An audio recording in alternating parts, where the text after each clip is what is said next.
Thank you very much. It was just announced by Attorney General Barr that they've caught the killer of Legend Tafaro, horribly shot, young man, wonderful young man.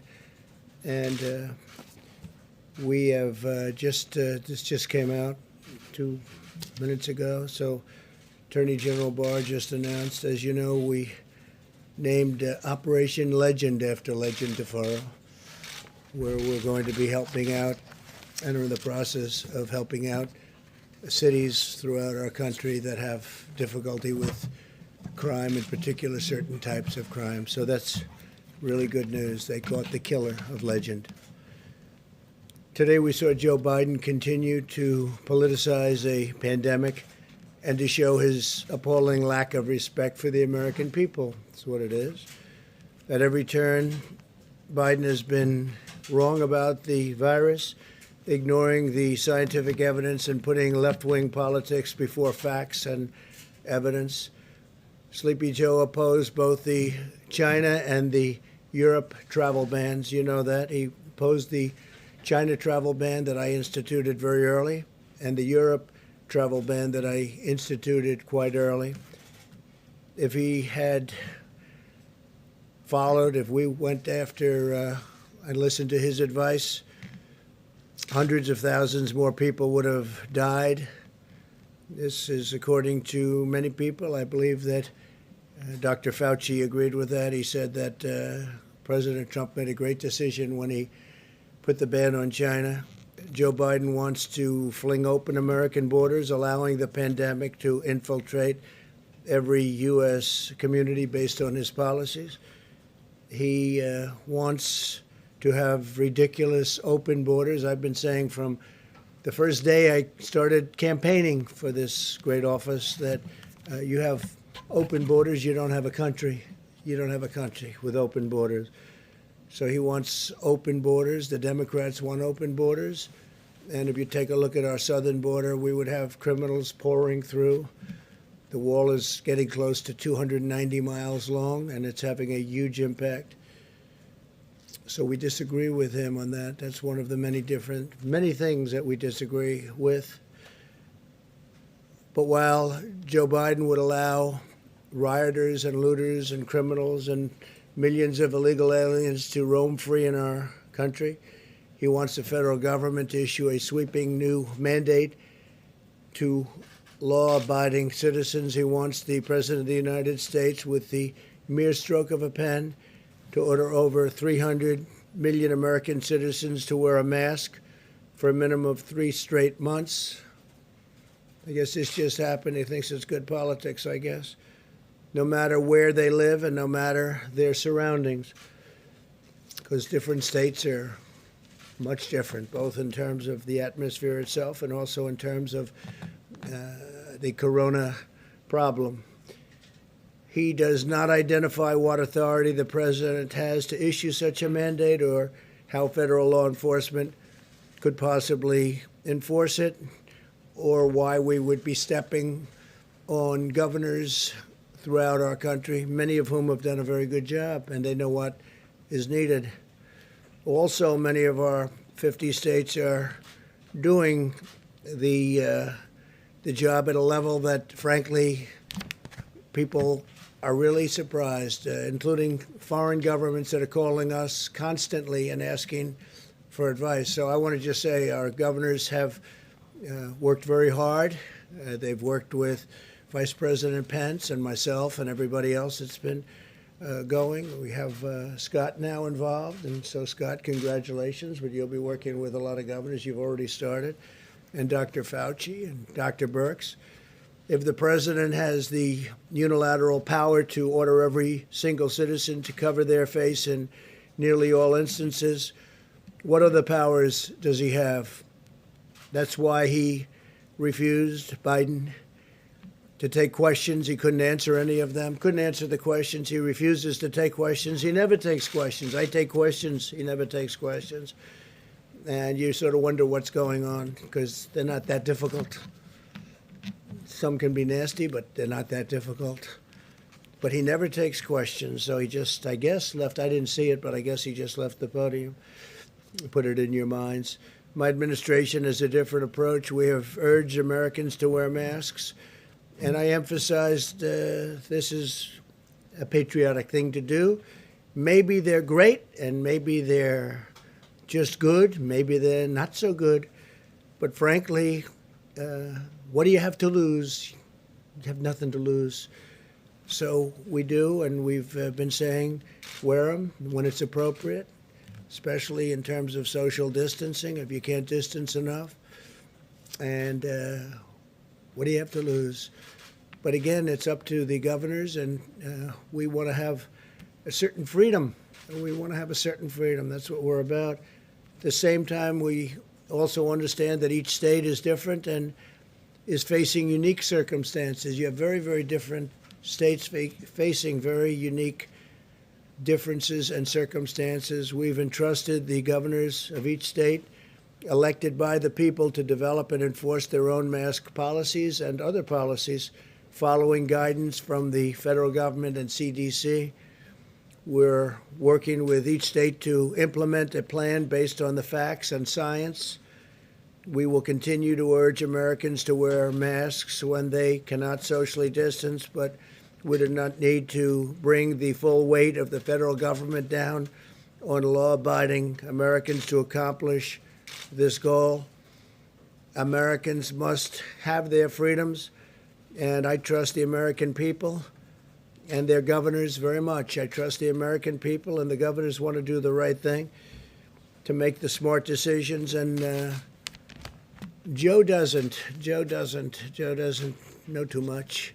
Unlike the Biden approach, our approach is guided by science. That's why we're focused on protecting the high-risk Americans. That is why we're delivering effective medical treatments to dramatically reduce the fatality rate.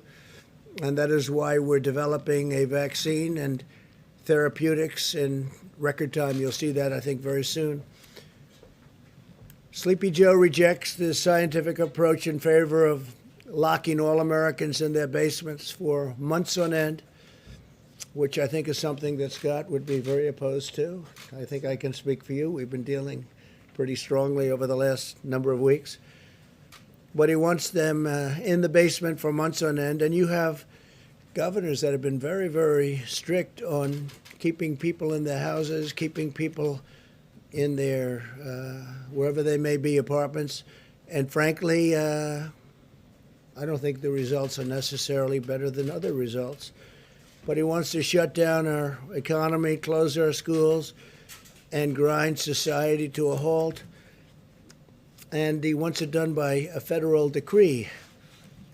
This would lead to a crippling, long-lasting depression. This would be a crippling, long-lasting depression. And yesterday I showed you the numbers about how well we're doing coming back with auto sales and auto manufacturing and used car sales and housing sales at numbers that nobody would have believed. And we're back and very strong. It's a very strong V. It's almost a straight-up V. We'll be discussing that over the next couple of days. But the economy is coming back, and the employment numbers over the last 3 months are a record in history of our country.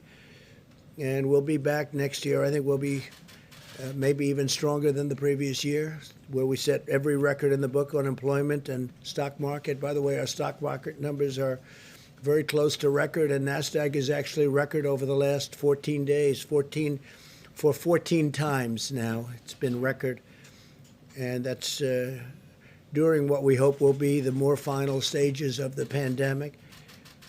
So if we did what Biden wanted to do, it would shut down our healthcare system and lead to a massive increase in mortality, including suicide, overdose, heart disease, and countless other physical and mental harms. It is very, very bad on the other side of the equation when you do something like that. Those shutdowns are very punitive, very punitive. They hurt a lot of people in a lot of different ways, through depression, through suicide, through so many other things, alcohol, drugs. Biden's approach is regressive, it's anti-scientific, and it's very defeatist. But but it'd be very bad for our country. While Joe Biden has been playing politics from the sidelines, he has no clue. We've been solving problems and delivering tremendous results.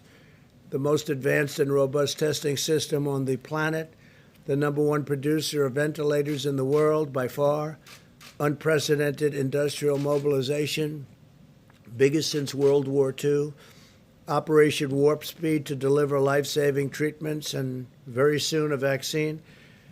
What a plan by Joe Biden has actually laid out would do, we've really already accomplished. In fact, many of the things that was well reported over the last few days, every single thing he said to do, every single thing we did, and we did them well.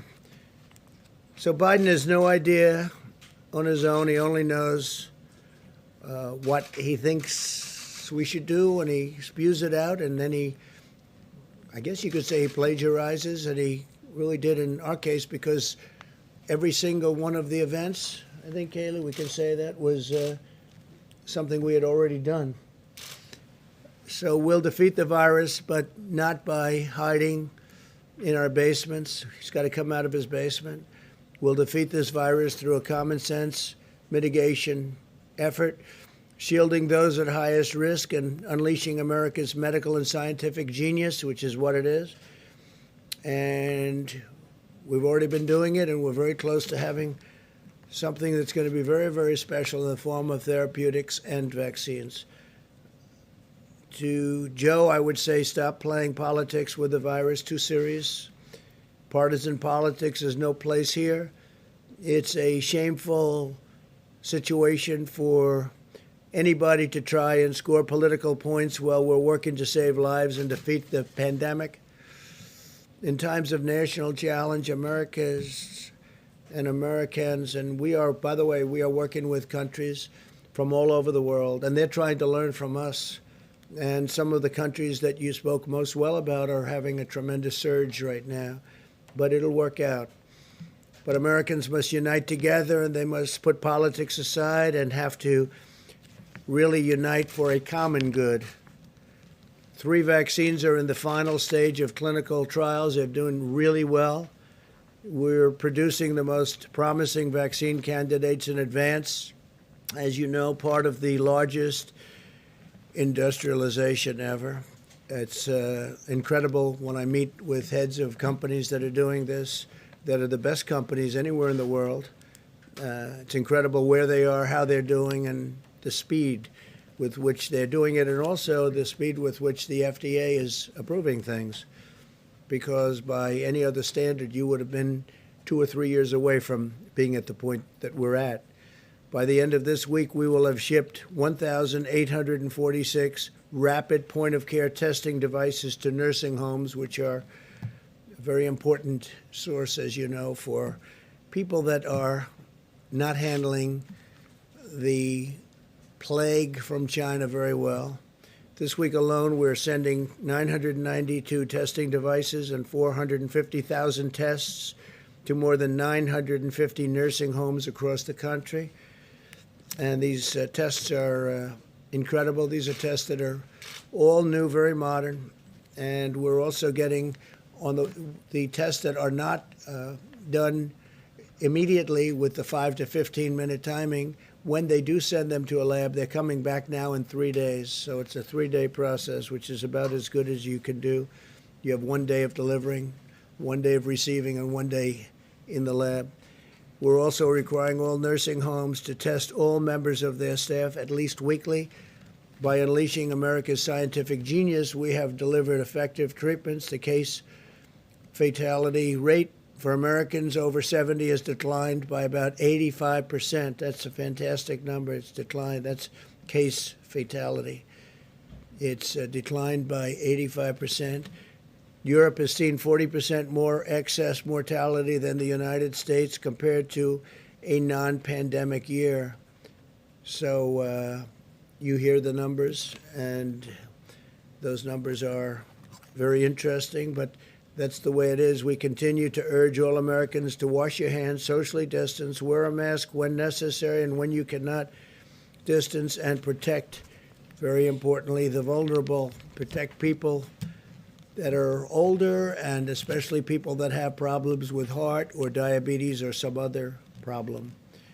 Earlier today, very exciting news, very big news all over the world. They're talking about it all over the world. It was amazing. We finalized a historic peace agreement between Israel and the United Arab Emirates. After half a century, Israel and the United Arab Emirates will fully normalize their diplomatic relations. Nobody thought this was something that could happen for a long time. This is the most important diplomatic breakthrough since the Egypt-Israel peace agreement was signed over 40 years ago. We have Ambassador to Israel, David Friedman, here. Thank you, David, for being here. We very much, you would agree that this was a big day for Israel and a big day for the world. Good. Thank you, David. You've been fantastic, too. Fantastic ambassador and representative of our country. Thank you very much. The deal that was reached today will enable Muslims to have far greater ability to visit many historic sites in Israel and to peacefully pray at the Al-Aqsa Mosque, which is very important to them, which they've wanted to have access to for many, many decades. This is a monumental step to forging ties of cooperation in the Middle East, and I think you're going to have other countries come forward. I can tell you we already do, and they want to make a deal. They could have peace in the Middle East. It would be fantastic. Israel is also suspending settlements in the West Bank, which is a big deal, a bold step toward achieving peace. Israel and the United Arab Emirates have also agreed to immediately expand and accelerate scientific collaboration to develop effective treatments and vaccines to defeat the China virus. They've both been hit. Virtually every country has been hit, 188 countries, and to save lives in their region and in their world. So they are working very much on the vaccines also with us. And again, some very good news is going to take place with respect to that. Our unprecedented diplomatic engagements laid the groundwork for this historic peace agreement, which was just announced a little while ago today. We will not rest as we continue to work toward a world of greater harmony and prosperity for all. I want to thank Prime Minister Benjamin Netanyahu of Israel and Crown Prince Mohammed bin Zayed of the United Arab Emirates, two fantastic people, for their vision and their leadership, and I look forward to hosting them at the White House very soon to formally sign the agreement. We'll probably be doing it over the next, I would say, 3 weeks. And they'll be coming to Washington. So that was a tremendous day. That was a tremendous thing that happened. And it's a great sign. We have a lot of other interesting things going on with other nations also having to do with peace agreements. And a lot of big news is coming over the next few weeks. And I'm sure you'll be very impressed. And more importantly, it's a great thing for our country, a great thing for the world. So thank you very much. Please, go ahead. Thank you, Mr. President. I appreciate it. I want to ask you about school-age kids and food. One of the real problems when you shut down the schools, these are kids on reduced and free lunch programs. They need these meals to make it through their day, and with districts shutting down school, what, if anything, can the federal government do to make sure that the kids still get decent meals as long as the schools are out? Well, you know, we don't want the schools shut down. We want the schools to open, and especially very young children handle it, all children, but especially very young children handle it very well. So we want schools open. We don't want to be in that position. We want schools open. We've made payment, and we would, frankly, if the school isn't going to open, we would much rather follow the child with the payment, give the money to the child, meaning the parents of the child, and let the parents do what they have to do, including bringing the child to another school, because we're finding that whether it's parents or children, people want to get back to school. They want to have their life back. Some people say the Democrats don't want schools open because that's where you have a lot of polling booths. And if you have a school closed, you can't very easily have polling booths at the school. And that's becoming, I think maybe we'll be able to show that as fact. But That's another thing that they're doing to try and keep people away from the polls. So we have to look into that, but it's you've been reading about it, I've been reading about it, and I don't like it. But we'd like to see the schools open. Then we don't have that problem. Good question. Thank you, Chris. Mr. President, what's your understanding of how long Israel will suspend its West Bank annexation plan? What do you think? Tell me. Well, we're putting all our eggs into the basket of peace. We have an agreement with the Emirates. We're going to nail down all the details, embassies, overflights, commercial. Then we're going to extrapolate that to the rest of the region. How long that takes, I can't tell you, but we've prioritized peace over the sovereignty movement. But it's not off the table. It's just something that will be deferred until we give peace every single chance. And what do you want the Palestinians to take away from this deal, since they're not really a party to it? Well, but they are supported largely by some of the countries that we're talking to and that have already signed, in the case of the one country, but others will be following. And I think the Palestinians will, without saying it necessarily yet, I think they very much want to be a part of what we're doing. And I see ultimately the Palestinians, I see peace between Israel and the Palestinians. I see that happening. I think as these very big, powerful, wealthy countries come in, I think the Palestinians will follow quite naturally. Yeah, please. Do you believe that a deal could have been reached without Israel's agreement to temporarily suspend annexation? Say it again. Could you make it louder? Do you believe that a deal could have been reached without Israel's agreement to temporarily suspend annexation?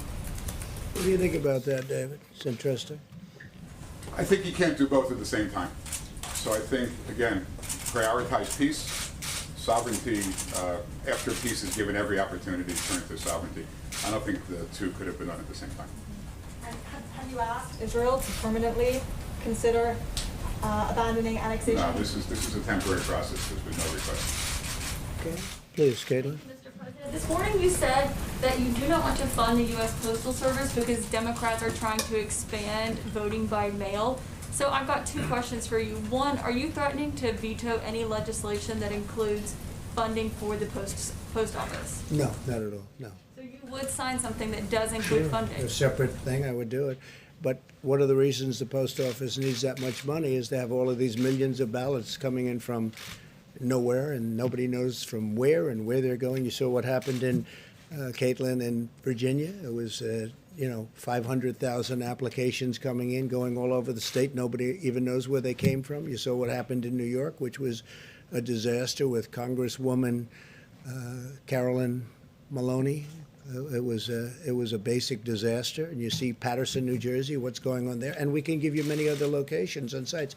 What has happened is that's part of a big negotiation. That's actually small part of a big negotiation to get more money to people that it wasn't their fault. It was China's fault. And post office is part of it.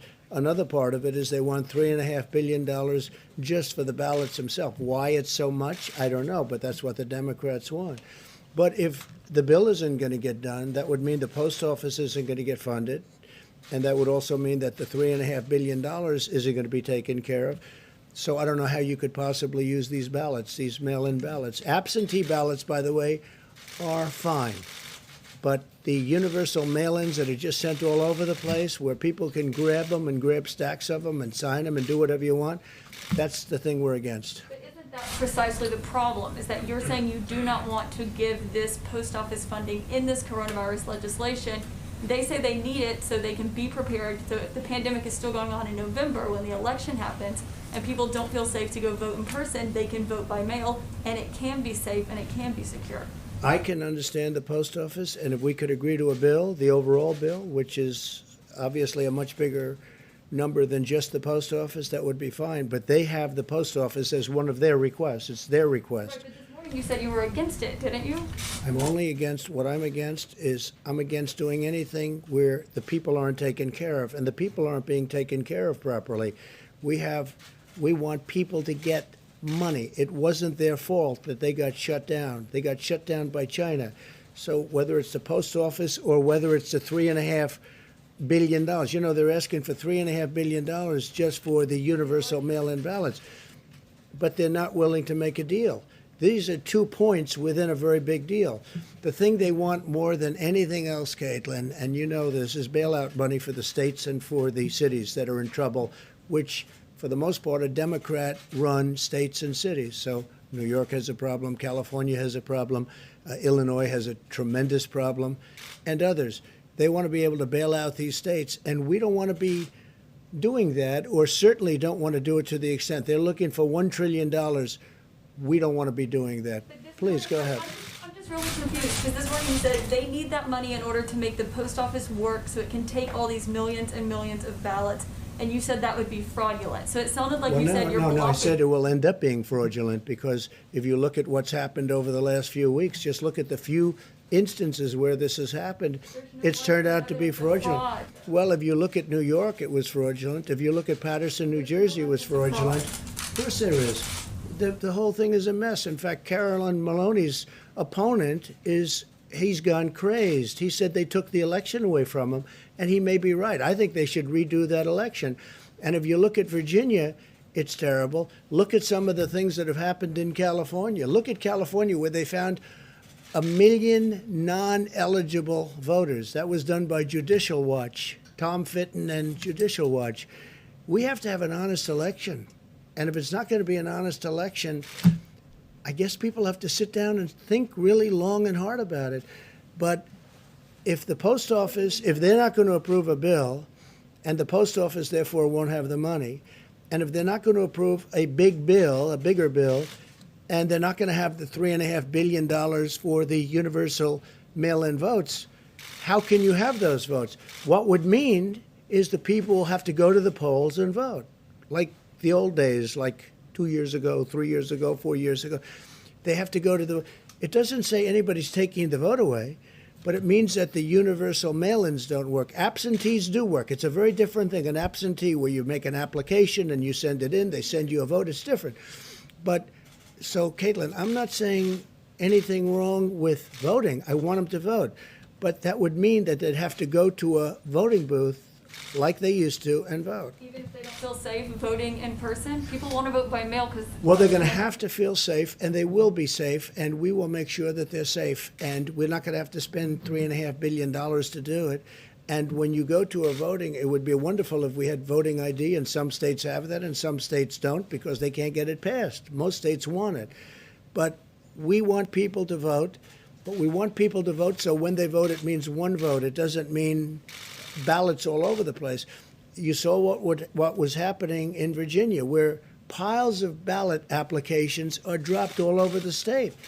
They had them named after dogs. They had them named after dead people. We want to have an accurate vote. I'm not doing this for any reason. Maybe the other turns out to be my advantage. I don't know. I can't tell you that.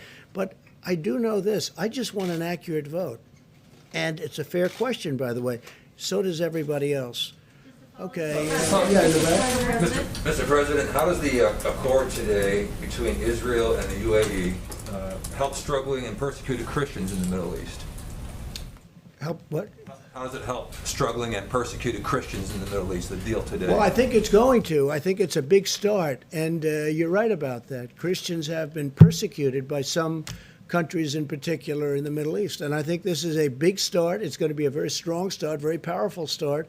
And it's something that I will tell you, I've told David and I've told every one of our negotiators, if you look at the way Christians have been treated in some countries, it's beyond disgraceful. It's if I had information and if I had absolute proof, some of the stories that we've heard, which is not easy to get, I would go in and do a number to those countries like you wouldn't believe what they do to Christians in the Middle East, and it's disgraceful. It's disgraceful. You're right. It's a very big part of the overall negotiation. And as countries come in, for instance, UAE has agreed very strongly to represent us. I think they will very well with respect to Christianity, because in the Middle East it's not treated well. It's not treated well at all. It's treated horribly and very unfairly, and it's criminal what's happened. And that's for many, many years. I think it's a great question and it's a very unfair situation. Please, go ahead. Thank you, Mr. President. Larry Kudlow said that there's a routine check-in call with China on the Phase 1 trade deal. My question is, what if they bring up TikTok and also WeChat?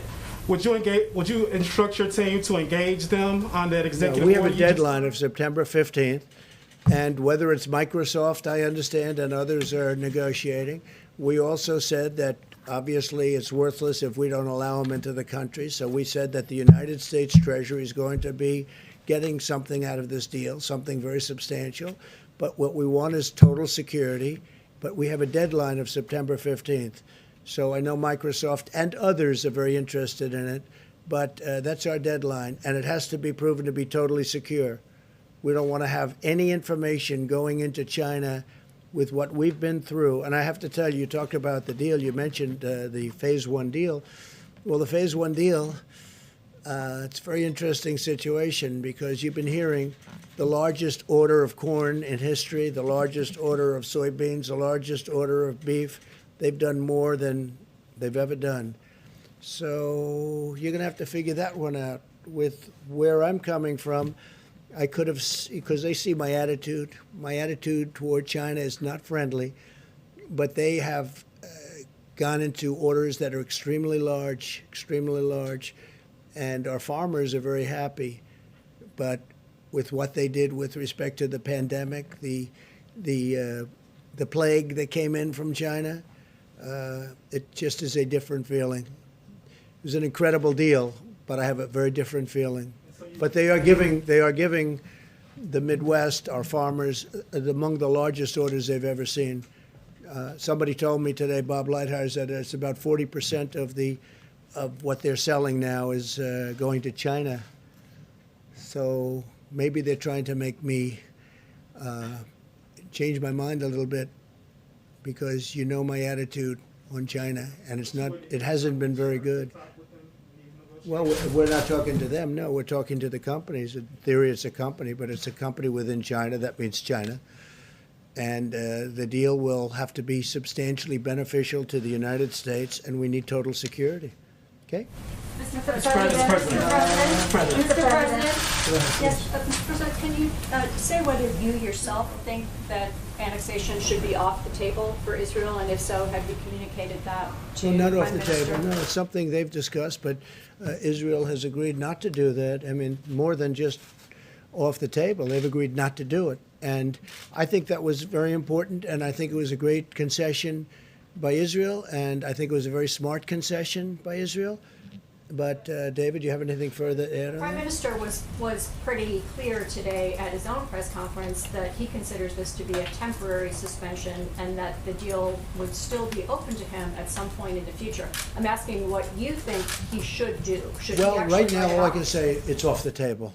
So I can't talk about sometime into the future. That's a big statement. But right now, it's off the table. Is that a correct statement, Mr. Ambassador? Yes, the word suspend was chosen carefully by all the parties. Suspend, by definition, look it up, that means temporary halt. It's off the table now, but it's not off the table permanently. Go ahead. Mr. President, thank you so much. Just to follow to some of the questions that Caitlin was asking, you said you do want an accurate vote. Would That's you right. direct the Postmaster General to reverse some of the policy changes that have No, occurred not at there all. in order to prevent delays? No, I wouldn't do that at all. No, I want the post office to run properly, but, which makes sense, they would need a lot more money if they're going to be taking in tens of millions of ballots that just come out of the sky from nowhere, and so they need additional financial help. It's a part of the bill that the Democrats don't want to make because they want $1 trillion, much bigger part of the bill. They want $1 trillion to go to states that are run by governors who happen to be Democrats who have not done a good job for many, many years. And those are states that owe a lot of money and need a lot of money, and they're talking about $1 trillion. So the post office and the $3.5 billion for the votes themselves, which sounds like a lot of money they're looking for. $3.5 billion. Think of that, $3.5 billion to have mail-in ballots. Again, absentee good, universal mail-in very bad.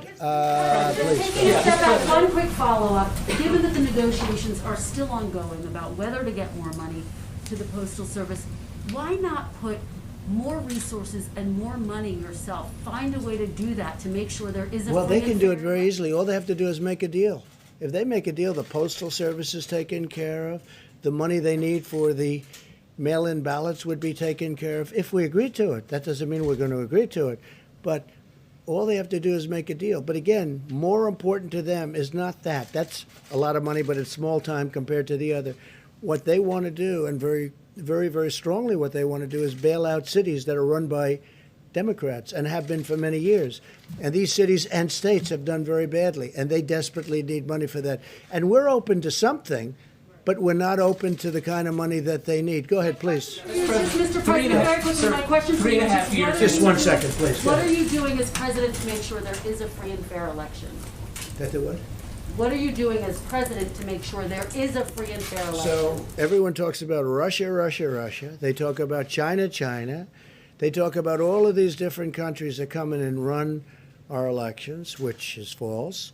But what they don't talk about are things like very loose mail-in ballots, universal in nature, that frankly Russia, China, North Korea, Iran, all of these countries that we are reading about, hearing about, and in some cases they're writing about intelligence-wise, these countries can grab those ballots or print forgeries of those ballots, and they would go out and they would have a field day. This is the easiest way for the mail-in ballots is the easiest way for a country like a China or a Russia or a North Korea or Iran. I hear Iran too, that was part of the report.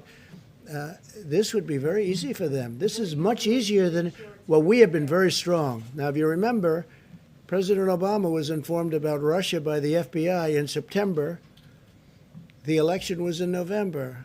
President Obama decided to do absolutely nothing about it. People don't mention that very much anymore. That's a lost fact. But he was informed very powerfully that they're going to do, and President Obama did nothing. We have done a lot, and we've really shored it up. But what people can never prepare for are millions and millions of mail-in ballots, because they can be forged, they can be captured, they can be taken. No, well, that's a very hard thing to do. We have to make sure that we can do that. Please. Mr. President, after 3.5 years, do you regret at all the lying you've done to the American people? On All the what? everything? All the lying, all the dishonesties That who has done? you have done. Tens of thousands. Yeah, go ahead, please. Please. Go ahead. Go ahead. I wanted to ask about the payroll tax Go ahead. cut. One, is it going to be optional or mandatory for employers to defer and not collect the payroll tax? So we're- and if I have a follow-up on The that. payroll tax is very important and a very big benefit to people, as you know, to companies, because we want the companies to be strong, but now directly to people. And it's a very big number, and we're taking care of it, and this will go directly to the people, the workers within the company. It's a payroll tax. It's called a payroll tax cut. We're cutting the payroll tax, and it's a very large number, and that will go directly to the workers of the company. Well, if employers collect that through FICA, will that be are they going to be required not to collect that money? You mean later on? You mean later on at a later Right now, date? so September 1, when I get my paycheck, will The it be up to my... employers will collect it and give it, most likely. The employers will collect it and give it. Okay? Please, go ahead. Mr. President, I have two questions. The first one on domestic politics. There are claims Can't understand a There word are you're claims saying. circulating in social media that Kamala Harris is not eligible to run for vice president because she was an anchor baby, I quote. Do you or can you definitively say whether or not Kamala Harris is eligible, meets the legal requirements to run as vice president? So I just heard that. I heard it today, that she doesn't meet the requirements. And by the way, the lawyer that wrote that piece is a very highly qualified, very talented lawyer. I have no idea if that's right. I would have assumed the Democrats would have checked that out before she gets chosen to run for vice president. But that's a very serious. You're saying that they're saying that she doesn't qualify because she wasn't born in this country. No, she was born in this country, but her parents did not The claims say that her parents did not receive their permanent residence at that Yeah, time. I don't know about it. I just heard about it. I'll take a look. Back in the Mr. back. President, a follow-up on UNGA. Ambassador Kelly Craft recently said that you, or she's hoping that you might be able to deliver the speech in front of the UN General Assembly in person, even though other leaders will be sending in their video recordings. Can you confirm that? Yeah, I'm thinking about going directly to the UN to do the speech. A lot of people will not, because of COVID, will not be able to be there, as you know. But I think it's appropriate if we can do it, I'll do it directly. And again, this will not be like in the past, because some countries won't be able to escape the problems they're having. You know, countries are having a tremendous problem with the China virus. So we'll see what happens. But I would prefer doing it. I can do it the other way. I can do it